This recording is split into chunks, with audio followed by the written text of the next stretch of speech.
어제 국회 메르스 대책 특위가 첫 회의를 가졌습니다. 병원의 초기 대응을 질타하는 자리에서 삼성병원 관계자가 병원이 아닌 국가가 뚫린 것이라고 주장하면서 볼성 사나운 장면도 연출됐습니다. 메르스 전국 속 정치권의 움직임 뉴스메이커에서 집중 진단합니다. 황태순 정치평론가, 이용호 원광대 초빙 교수 모셨습니다. 두 분 어서 오십시오. 네, 안녕하세요. 어제 메르스 국회 네. 특위가 처음으로 열렸는데요. 예. 서울 삼성병원 과장이죠. 예, 감염내과 과장이 감염, 예. 그 국회의원들의 질의에 굉장히 정면 반박하는 모습을 보였는데 황 의원님 어떻게 보셨습니까?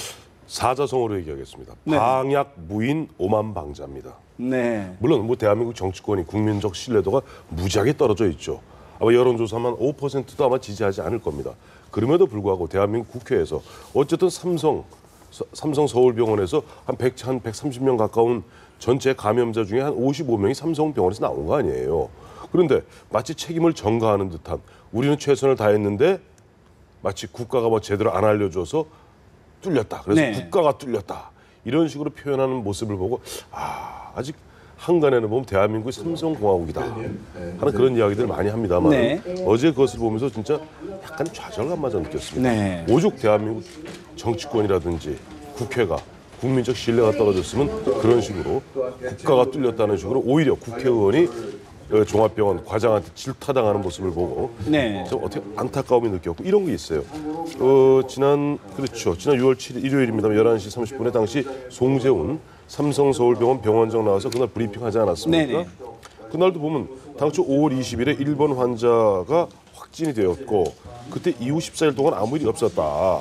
그러니까 5월 20일부터 6월 3일까지는 없었는데 그래서 5월 24일에 응급실에 선별 문항지도 설치를 하고 네. 했는데 27일부터 29일까지 14번 환자 여기에 대해서 정보를 못 받은 상태에서 이런 식으로 됐으니까 우리 책임 아니다 하는 식의 이야기라면 말이 안 되죠. 삼성 서울병원은요 식당이 아닙니다. 병원이에요. 네. 병원이에요. 그런 것들을 대한민국 최고의 의료 기술을 갖고 있는 병원인데 그 병원에서 어쨌든 14번 환자가 왔고 이 14번 환자가 오기 벌써 열흘 전부터 1번 환자가 있었고 1번 환자가 결국은 메르스 환자라는 첫 확진을 받아내었으면 네. 당연히 의심을 했었어야 되는 것이지 그걸 갖다 망연하게 자기들 표현대로 하면 24일부터 응급실에 선별 문항지를 설치해서 폐렴이라든지 네. 증세를 체크하게 만들어 놓았다. 24일이에요.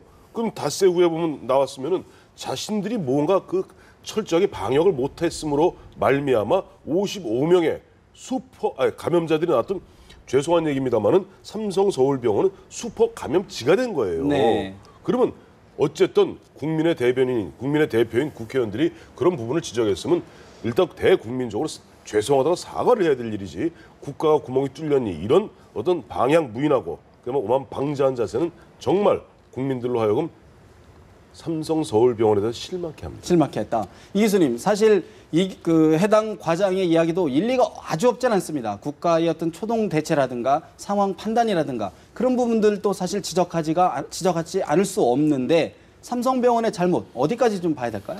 병원으로 봐서는 그렇게 이제 억울하다라고 얘기할 수도 있죠. 사실은 왜냐하면 이제 우리가 수없이 지적했지만 초기에 이 환자의 어떤 진료 정보를 사실은 의료기관에 공유를 안 한 것은 사실 잘못이에요. 그러나 지금 황 의원께서 말씀하셨지만은 지금 환자의 절반 정도가 삼성 응급실에서 나온 거 아니겠습니까? 네. 근데 그때 이제 그 병원 원장께서 나오셔서 발표할 때 우리는 완벽하게 900명 정도를 관리한다 이렇게 얘기했는데 최근의 그 결과를 보면 한 30명 정도는 그 관리 대상이 없는 이런 케이스가 나오기 때문에 사실은 병원도 당연히 책임이 있고 사실은 국민 앞에 사실은 죄송스러운 마음 그런 걸 나와야 되는데 어제 그런 이제 삼성 병원장이 나오지도 않고 또 국회에 사실은 부원장도 아니고 과장이 나와서 사실은 이 지금 말씀하셨지만 국회가 여러 군데로부터 이제 불신을 받고 있으니까 이렇게 얘기를 한 거 아닌가라는 생각 때문에 조금 서글픈 마음이 들고요. 네. 그러나 한편으로 또 그런 생각이 듭니다. 지금 메르스와의 전쟁이 전국에서 동시에 치러지고 있는데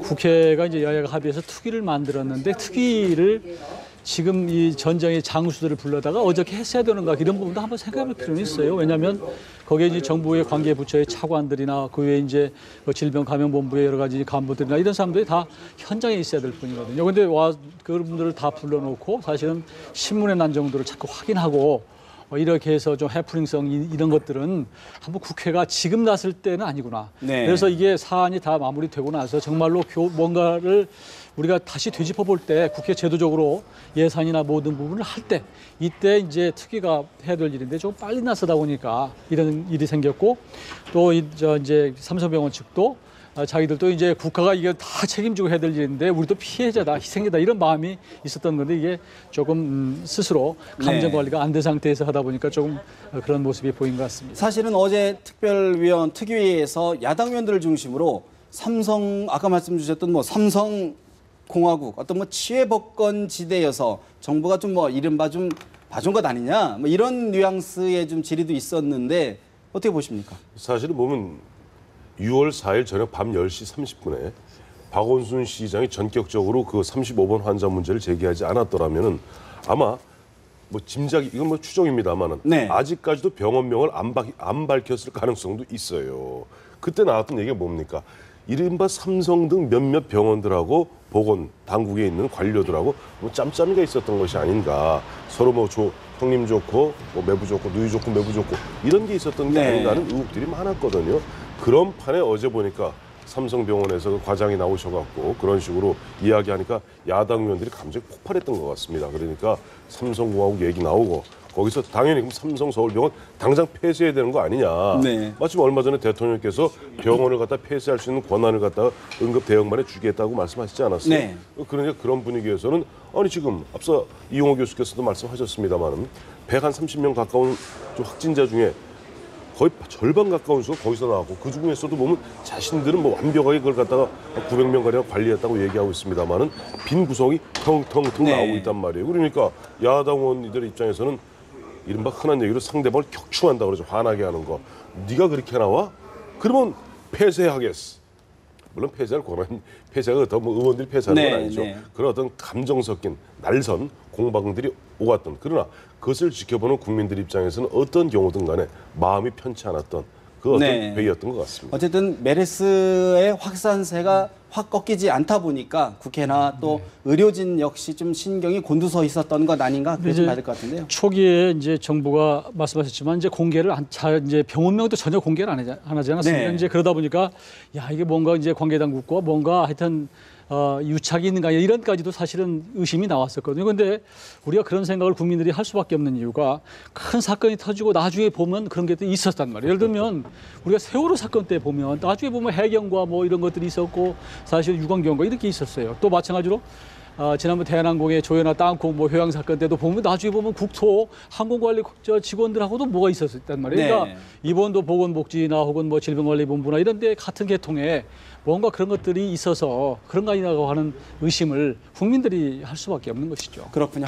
자 지금 우리 전병률 교수께서 얘기한 부분 중에 하나가 30대 병원 의사, 서울 삼성병원 의사가 35번 환자. 네네 35번 환자인데 여러 가지 스트레스, 박원순 서울시장과의 어떤 그런 논쟁 이런 것들 때문에 스트레스를 받아서 좀 병세가 악화된 것 아니냐. 가족들도 그런 주장을 하고 있는데요. 네.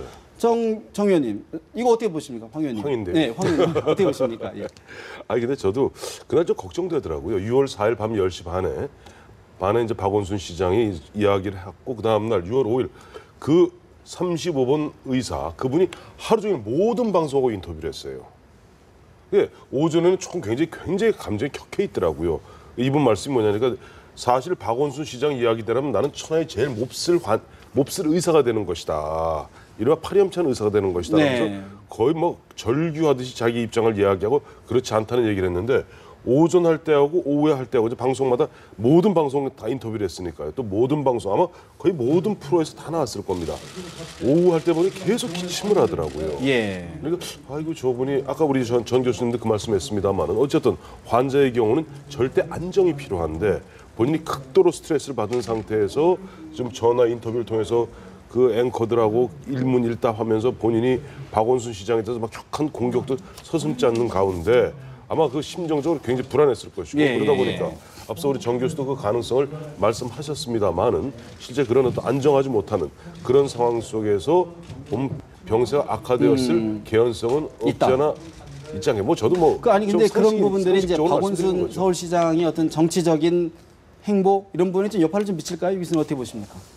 아직은 뭐 이제 그분이 완쾌되기를 바라기 때문에 완쾌되면 이제 어떤 뭐 지나놓고 나면 이제 그 논란이 될 수 있지만 그 어떤 전제로 네. 얘기하기는 좀 그렇고요. 하여튼 박 시장이 그날 심야에 회견한 것이 긍정적인 역할을 준 분이 많이 있지요. 그러나 네.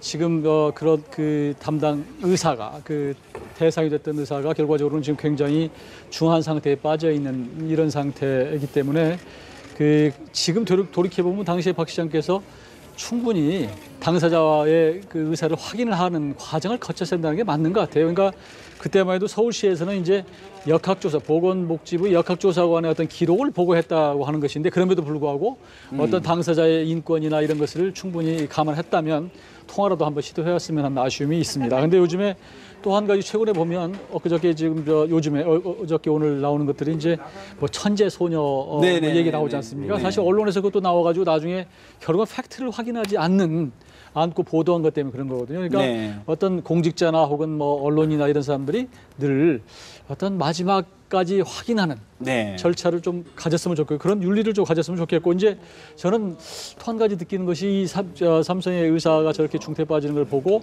아 이게 메르스가 이제 우리 가까이 왔구나 그런 사실 네. 경각심이 들어요. 네. 초창기에는 어떤 분은 뭐 1호 완쾌 환자는 독감의 뭐 절반 정도의 고통이다 이렇게 상당히 뭐 안심도 주고 그랬는데 저걸 보고 아니지 않느냐라는 네. 생각이 들면서 약간의 두려움이 생기는 상황이거든요. 그래서 요즘에는 또 그런 생각이 듭니다. 두려움이라는 게 어쩔 때는 나쁘지 않구나. 경각심을 줘서 국민들이 스스로 정말 스스로 이제 이 보건에 대해서 신경을 쓰도록 하는 그런 효과도 있겠구나라는 생각이 드는 뭐 그런 상황입니다. 그렇군요. 그런 가운데 오늘 박근혜 대통령이 경기도 메르스 종합대책본부를 방문을 해서 관계자들을 격려하고 상황을 점검했는데요. 사실 박 대통령 미국 순방을 연기하면서까지 갔는데 황 의원님 어떻게 보십니까? 이제 컨트롤 타워가 제대로 서는 건다 이렇게 봐야 되는 겁니까? 아이 컨트롤 타워는 최경환 총리 직무대행이죠. 네. 저는 처음부터 보면 박근혜 대통령은 이종걸 새정치민주연합 원내대표하고 저는 생각이 같아요. 더 큰 국익을 위해서 조금 이쪽 국내적으로 좀 이런 메르스가 좀 창궐하고 있다 하더라도 무슨 뭐 보건 전문가들이 있고 또 장관들이 있고 시스템이 있지 않습니까? 그 시스템의 장으로서 컨트롤 타워로서 최경환 부총리를 총리 직무대행으로 지금 컨트롤 타워 세워놨으면 네. 갔다 오시는 게 맞는 것 같은데 어쨌든 망가신 건 안 가신 거고 중요한 건 뭐냐면 대통령께서 이 현장에 나타났을 때 메시지는 무슨 메시지를 일관되게 주느냐 국민들에게 앞서 우리 이용호 교수님 말씀 중에 보면 이제 막상 삼성병원의 38세의 젊은 의사 알레르기성 비염 정도 있는 의사가 막상 이런 식의 어떻게 보면 굉장히 위중한 상태에 네. 빠졌 정도면은 이건 좀 우리가 좀 두려움이 있는 거 아니냐 하는 말씀 좀 동의하면서 바로 그런 두려움과 공포를 털어주는 것이 국가 지도자로서의 대통령의 몫인데 네. 사실 6월 5일 앞서 뭐 기자 리포트 나왔습니다만 6월 5일 처음에 국립의료원에 갔을 때 그다음에 6월 8일이던가요 국무회의에서도 보면 어떻게 보면 박원순 시장 꾸짖는데 많은 시간을 할애해버렸죠. 그래서 국민들이 받아들이는 느낌이 뭐가 뭔지 몰랐던 거예요. 그리고 정작 6개월 동안 준비했던 미국 방문을 갖다가 사실상 뭐 취소나 마찬가지 아닙니까? 네. 이 정도 했으면 여기에서 뭔가 그 역할을 그 빈 공간만큼 왜 본인이 그걸 연기할 수밖에 없었던가 하는 것을 스스로 입증해내야 돼요. 근데 아직까지 이틀 동안 보여주신 행보로서는 조금 부족하다. 오늘 와서 경기도는 비교적 남경필 지사 중심으로 좀 초반 관리는 그러니까 문제 제기는 박원순 시장이 확 했고 그 뒤에 차곡하게 조용한 가운데 챙겨나가는 거는 남경필 지사가 네, 잘하고 있거든요. 알겠습니다. 그런 부분에서 뭐 가셔서 격려하는 건 좋은데 국민들에게 확 와닿는 메시지가 없어요. 그러니까 뭐 안심하라. 뭐 메르스 해봐야 다 뭐 예전에도 뭐 스페인 독감, 뭐 홍콩 독감이 다 독감이더라. 감기고 하니까 나 그런 거니까 절대 걱정하지 마시라. 네. 그런 강력한 메시지를 갖다 아직은 주고 있지 못하다는 생각이에요. 이 교수님, 사실 이제 또 오늘 한국갤럽에서 여론조사가 나왔는데 대통령의 지지율이 2주 연속 또 하락세를 했습니다. 뭐 물론 예상된 뭐 결과라고도 볼 수 있는데 여론의 흐름 어떻게 평가하고 계십니까? 그 여론 지금 결과 나온 대로죠. 사실은 요즘에 메르스 때문에 그동안은 여성 이제 40대, 30대 이런 분들, 주부들이 대부분 네. 지지를 많이 했었는데 지난주부터 지금 확 떨어졌거든요. 근데 그 주부들이 대부분 지금 초등학생이나 뭐 유아, 중고등학생들을 다 학부모이기 때문에 지금 다 휴업하고 이런 상태고 그럼에도 불구하고 아직도 메르스 사태의 어떤 진정 국면이 아직 출구가 보이지 않는 상태이기 때문에 매우 두렵죠. 그리고 지금 이 현 정부의 사실 지지를 보냈던 상당수 이유는 사실 안전 문제에 관해서 또 건강 문제에 대해서 4대약이라고 그래서 공약이 사실 굉장히 앞서서 냈는데 이것이 무너지는 것을 보고 그리고 수습하는 과정을 보고 매우 실망스럽다라고 하는 생각이 많은 것 같아요. 또 동시에 또 그럼에도 불구하고 또 이제 국회와의 관계, 그 외에 뭐 또 당정 간의 관계 이런 것들은 여전히 숙제로 지금 남아 있어요. 그러니까 늘 보면 청와대가 네. 숙제를 빨리 선제적으로 좀 해결했으면 좋겠는데 이걸 쌓아놓고 사실 한 타임 늦게 가는 것 때문에 국민들의 스트레스도 동시에 쌓아져 간다. 이게 지금 여론조사 결과에 반영된 거로 봐야죠. 정치권 이슈 짧게 하는 두 가지만 짚고 넘어가겠습니다. 오늘 황교안 총리 후보자의 인준 문제를 놓고 지금 여야가 대립하고 정의화 의장이 지금 중재를 나서고 있는데요. 황 의원님 어떻게 평가, 전망 어떻게 하고 계십니까? 야당에서는 지금 그 보고서 채택 안 할 거 아닙니까? 보고서 채택 안 하면 여당에서는 어쩔 수 없어요. 단독으로 채택하는 것이고. 그러나 오늘 그걸 단독으로 채택하고 오늘 본회의를 열어서 표결하기까지는 좀 부담스럽겠죠. 그러니까 보고서 채택하고. 그러니까 나름대로 서로가 명분이 있어야 되는 거 아니에요? 네. 채택한 가운데 보면 조금 쿨링 타임, 냉각기를 가진 상태에서 지난번 사실 이완구 전 총리 때도 마찬가지였어요. 결국 보면은 밀고 당기는 가운데 당시 문재인 대표가 자 우리 표결하자 들어오지 않았습니까? 그 표결에서 네. 하마터면 부결될 뻔했죠 그때. 근데 그런 일이 있었는데 이번에도 보면은 보고서 채택 그 부분은 아마 야당 입장에서는 지금 이랬는데 원래대로 하면 이렇게 해야 돼. 보고서 채택을 하되 네. 여당은 뭐 적절하다고 본다. 그러나 야당 6명 우리 의원들은 그건 부적격하다고 본다. 그걸 같이 올려야죠. 올려서 보고서 채택을 하는 것이 아예 보고서 채택을 안 하겠다는 것은 사실은 조금 의회 운영을 갖다가 조금 너무 뭐랄까 좀 적절하게 못하는 것 같은데 어쨌든 여당은 오늘 단독 채택으로 그러나 본회의 표결은 네. 뭐 하루 이틀 미뤄와서 뭐 다음 주 정도에 처리하는 뭐 그런 어떤 수순을 밟지 않겠는가 보고 있습니다. 이 교수님은 어떻게 전망하십니까? 오늘 어차피 이제 그 황교안 그 총리 인사청문회 보고서 오늘 채택한다는 거 아닙니까? 여당에서는 단독으로 한다고. 네네. 그리고 어차피 사실 야당도 지금 분위기로 봐서는 그 청문회 과정에서 자료를 내지 않는 것에 대해서 사실은 굉장히 부담스럽죠. 가슴이 마음이 좀 그 상해 있는 상태이기 때문에 아마 참여 안 할 거예요. 그렇다고 해서 뭐 몸으로 막을 것 같지는 않고 그런 상태로 이제 가면 이제 국회의장이 이제 직권을 상정할 것이냐 여부는 남아 있는데. 그러나 그것이 이제 국회법 개정하고 여러 가지 맞물려 있을 거예요. 그러나 야당도 그러나 또 지금 메르스 사태 이렇게 돼 있는데 국무총리를 계속 한없이 미룰 수는 없는 그런 상태 아니겠습니까? 그러니까 야당은 적절한 모양새를 갖추면서 여당이 단독으로 가는 데 대해서 태클을 심하게 걸지는 않을 것이다. 그렇게 보고 저는 뭐 여당 단독으로 밀고 가는 게 맞다고 봅니다. 알겠습니다. 대담은 오늘 여기까지 줄이겠습니다. 두 말씀 고맙습니다.